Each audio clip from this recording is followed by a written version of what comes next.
Rookies were in town for rookie minicamp. That includes kicker Cade York, guy that the Browns took in the 4th round. He was asked if he had talked to Phil Dawson, really the only guy who is consistently kicked well at First Energy Stadium where the Browns play. I have talked to Phil Dawson. What kind of advice has he given you? He just kind of went through some of the stuff he did, plant cleats, talked about the wind a little bit, different types of conditions. Everyone has their own style of going about things, but it was cool to pick his brain about a few things. He explained his flag to you? He did say that people be mentioning his flag. When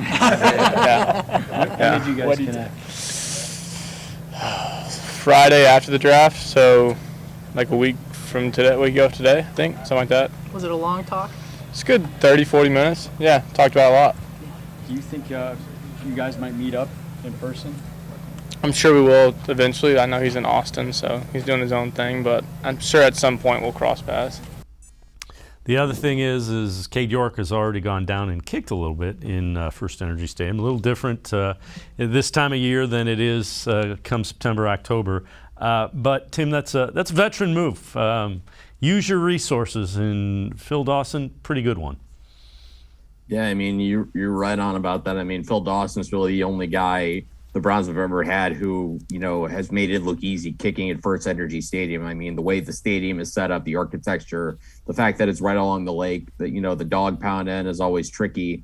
I mean, Phil Dawson clearly made that look easy. And as we've seen, in the years since he left, that not that easy. I mean, it's not that easy to kick in that stadium. So it's smart of Cade York to go and talk to Phil Dawson and kind of learn those things from him, get some kicks in and out of the stadium, kind of learn the stadium where he's going to be kicking. And I mean, there's going to be plenty of times, hopefully for the Browns is for his entire career where he's going to make some big kicks in the cold, probably at that end of the stadium. So the more he can learn about that now, the better, and how to read like the Phil Dawson flag that's over on the one side of the stadium on the dog pound end, how to kind of handle those winds or whatever, because we've seen how tricky it is. I mean, we all remember that 3-week stretch in 2020 where the weather was bad for 3 weeks in a row. So there have been plenty of times where the weather in Cleveland can get nasty.